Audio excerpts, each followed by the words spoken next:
నమస్కారం అమ్మా. నమస్తే అండి.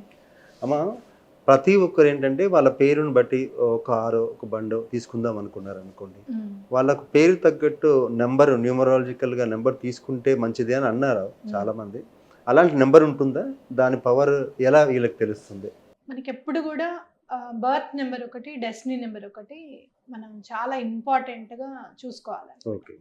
అంటే బర్త్ నంబర్ అంటే మీకు చూస్తే 1 తారీఖు, 10 తారీఖు, హ్మ్. అలాగే 28 తారీఖు పుట్టిన వాళ్ళందరూ గూడా 1 నంబర్ కిందకొస్తారు. ఓకే. అంటే ఆ 2 నంబర్స్‌ని యాడ్ చేసుకొని సింగిల్ డిజిట్ వచ్చేదాకా యాడ్ చేసుకుంటే అది బర్త్ నంబర్ అవుతుంది. ఓకే. మన డేట్ ఆఫ్ బర్త్ మొత్తం యాడ్ చేసుకొని హ్మ్. చూసుకుంటే అది డెస్టినీ నంబర్ అవుతుంది. ఓకే. అంటే పుట్టిన డేట్ ఉన్నదాన్ని date, birth birth number number మొత్తం మొత్తం యాడ్ కలిపితే చేసుకుంటే డెస్టినీ డెస్ నంబర్ కిందకొస్తుంది. ఫైన్. ఫైన్.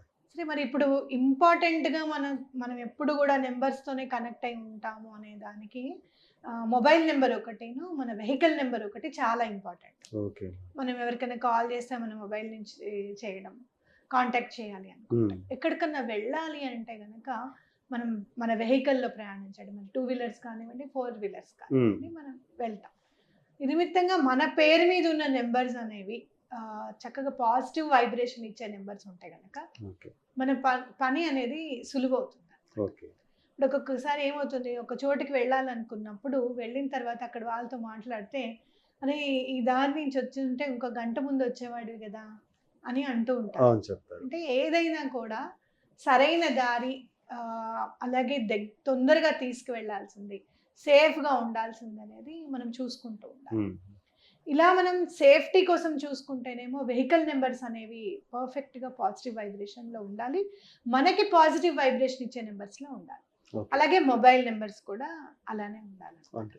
అయితే ప్రతి ఒక్కళ్ళు న్యూమరాలజీలో చూయించుకొని వాళ్ళ బర్త్ నంబర్స్‌కి తగ్గట్టుగా, వాళ్ళ డేట్ ఆఫ్ బర్త్‌కి తగ్గట్టుగా నంబర్స్ అనేవి ఉండాలా? వాళ్ళ వెహికల్ నంబర్స్, మొబైల్ నంబర్స్ అంటే ఖచ్చితంగా ఉండాలి అని నేను చెప్తాను.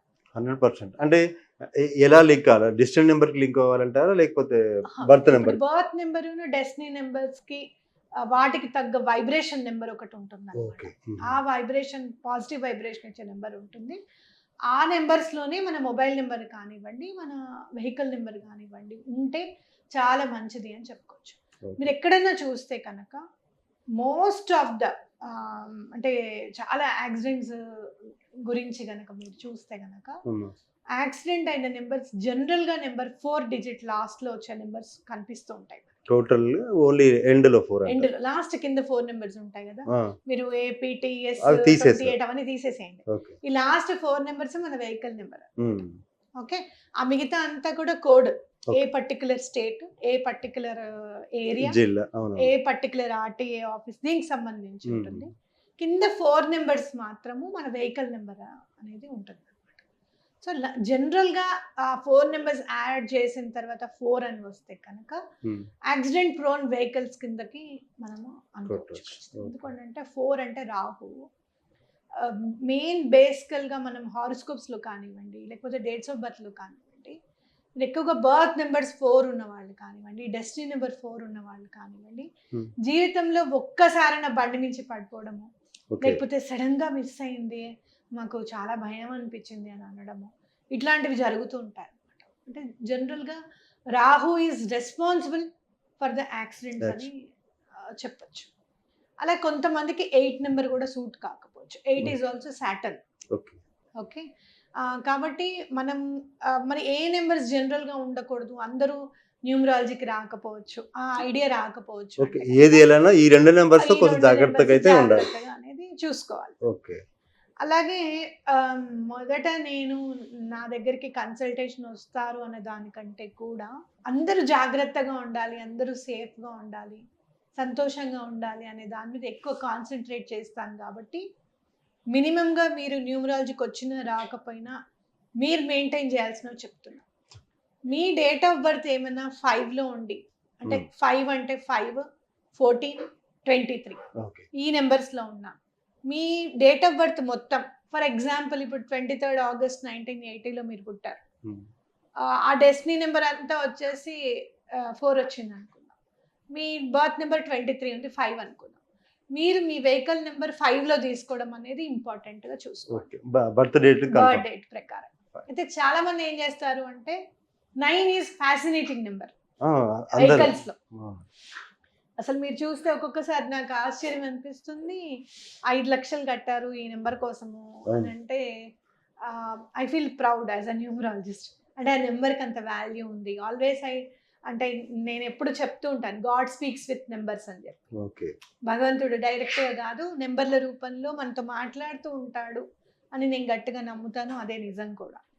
సో అట్లా 9 నెంబర్కి గనక 5 నెంబర్లో పుట్టిన వాళ్ళు ఎవరన్నా ఉంటే 9కి ఫ్యాసినేట్ అవ్వకండి. ఓకే. ఇవి ఈ నెంబర్కి అది సూట్ అవుతుంది. సూట్ అవ్వదు. మీ వెహికల్ నెంబర్స్ 9 ఉంటాయే మీకు లాస్ అవ్వడము, ఆ వెహికల్తో మీకు ఎటువంటి లాభం లేకపోవడము, ప్రమాదాలు జరగడానికి అవకాశం ఉంటుంది. కాబట్టి మీరు ఆ పని చేయండి. ఒకవేళ ఆల్రెడీ మీరు 5 డేట్ ఆఫ్ బర్త్ లో ఉన్నారు, మీ వెహికల్ నెంబర్ 9 ఉంది, అనుకోకుండా మీరు తీసేసుకున్నారు, వాళ్ళకి ఏమైనా పరిహారం, వాళ్ళు ఎలాంటి పరిహారం చేసుకోవాలి? నేను ఇందాక చెప్పాను కదా, నన్ను కాంటాక్ట్ చేయాలి అని నేను అనుకోను. వాళ్ళకి పరిహారం నేను ఏం చెప్తాను అంటే, వెహికల్ కి తప్పకుండా స్వస్తిక్ సింబల్ ఫ్రంట్ ఆర్ బ్యాక్, ముందు ఇంపార్టెంట్. వెనక కంటే కూడా ముందు స్వస్తిక్ సింబల్ పెట్టుకుంటే చాలా మంచిది అని చెప్పుకోవచ్చు. అంటే పూర్తిగా కొంతమందికి న్యూమరాలజీ మీద అవగాహన లేని వారైనా కూడా స్వస్తిక్ పెట్టుకుంటే సరిపోతుంది అంటారా? అన్ని స్వస్తిక్ పెట్టుకుంటే అందరికీ చాలా బాగా కలిసి వస్తుంది. మీ వెహికల్ ఏదైనా సరే స్వస్తిక్ సింబల్ గనక పెట్టుకుంటే చాలా బాగుంటుంది, ప్రమాదాలు జరగకుండా కాపాడబడుతుంది అని ఖచ్చితంగా చెప్పుకోవచ్చు.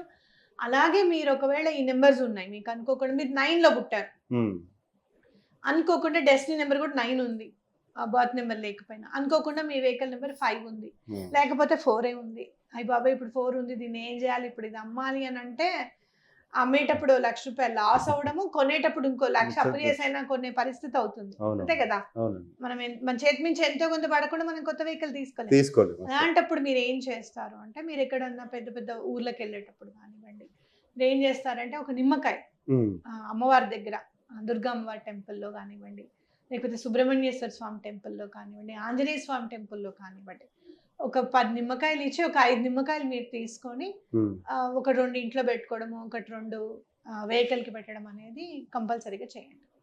అలాగే ఎప్పుడు కూడా సంవత్సరానికి ఒకసారి మనం ఎలా అయితే పుట్టినరోజు చేసుకుంటాం, వెహికల్కి కూడా సంవత్సరానికి ఒకసారి మీరు ఎప్పుడైతే కొన్నారో అప్పుడు తీసుకొని వెళ్ళి దగ్గర నియర్ బై డేట్స్లో మంచి తిథి చూసుకొని తప్పకుండా పూజ చేయించండి సంవత్సరానికి ఒకసారి. నిజంగా చాలా మంది ఏంటంటే ఏదో దసరాకు ఒక రోజు మాత్రం పూజ చేస్తూ ఉంటారు, కానీ మీరు కొన్న రోజు చేస్తే దానికి పుట్టినరోజు చేస్తే, ఎప్పుడైనా సరే మనం ఏదైనా వస్తువుని గనక వాడుకుంటున్నప్పుడు, యూజ్ చేస్తున్నప్పుడు దానికి గనక గ్రాటిట్యూడ్ అనేది మనం చూపిస్తూ ఉంటే గనక, మనల్ని అంత దూరం తీసుకొని వెళ్ళింది, మళ్ళీ మనం సేఫ్గా ఇంటికి తీసుకొని వచ్చింది. మీరు చూస్తే మా ఇంట్లో కార్ అయితే ఒక ఇంట్లో మనిషిలాగానే అనమాట. ఎప్పుడైనా మేము కార్ బయట పెట్టాల్సిన పరిస్థితి వస్తే చాలా బాధపడతాం, అయ్యో ఎండలో ఉందే అని చెప్పి. అంటే ఇంట్లో ఒక మెంబర్ లాగా. ఎందుకంటే అందరం ఆనందంగా వెళ్తాం, మళ్ళీ ఆనందంగా ఇంటికి వచ్చేస్తాం, అవునా కాదు? సో అలాంటప్పుడు మనం ఏం చేయాలి అని అంటే, దానికి ఖచ్చితంగా పూజ చేయించడం ఒకటి. ఒకవేళ మీరు దసరా అప్పుడే పూజ చేయడమే ఆన్వాయితీ అనుకోండి, మీకు కొత్తగా మీరు మొదలు పెట్టకల్లా దసరా రోజు చేసేటప్పుడు కూడా గుళ్ళో తీసుకొని వెళ్ళడం, అక్కడ పూజ చేయించడం అనేది ఇంపార్టెంట్ గా పెట్టుకోవడం అనేది చాలా అంటే కలిసి వస్తుంది అని ఖచ్చితంగా చెప్పుకోవచ్చు. దాని ద్వారా పాజిటివ్ ఎనర్జీ వెహికల్ లో అనేది వస్తుంది, కూడా గ్రాటిట్యూడ్ చూపించినట్టు అవుతుంది, గుడికి వెళ్ళినట్టు అవుతుంది, కార్ని కూడా గుళ్ళోకి తీసుకెళ్ళినట్టు అవుతుంది, అవునగా? నిజంగా అండి, చాలా మంచి విషయాలు. అంటే ఎవరికి ఏ నమ్మకాలు ఉన్నా లేకపోయినా ఇలాంటివి చేయడం వల్ల ఫ్యామిలీ అంతా హ్యాపీగా ఉంటారు, జర్నీ చేసినా మళ్ళీ సంతోషంగా కూడా నేర్పిస్తాంగా. మనం ఇట్లా వెళ్ళాలి, మనం ఇలా పూజ చేసుకోవాలి, దేనికి ఇచ్చే ఇంపార్టెన్స్ దానికి ఇవ్వాలి అనేది నేను చూస్తూ ఉంటాను. కొంతమందిని కార్ డోర్ తీసి కాల్తో